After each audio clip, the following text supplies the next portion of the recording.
మూడో లైన్ చూసుకుంటే చరణంలో ముని సవంబు చూడ వెంట జని కలమారి చాదుల హతంబు చేసి బ్రోచేవా రే.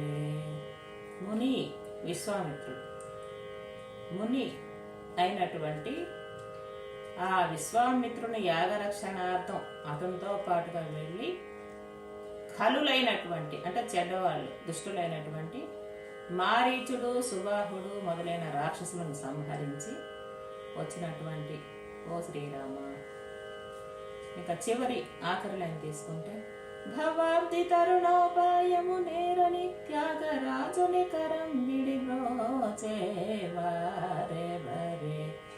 భవాబ్ది ఈ చావు పుట్టుకలు, జీవితం అనే ఈ సముద్రాన్ని ఈదలేకపోతున్నటువంటి త్యాగరాజు చేయి పట్టుకొని నడిపిస్తున్నటువంటి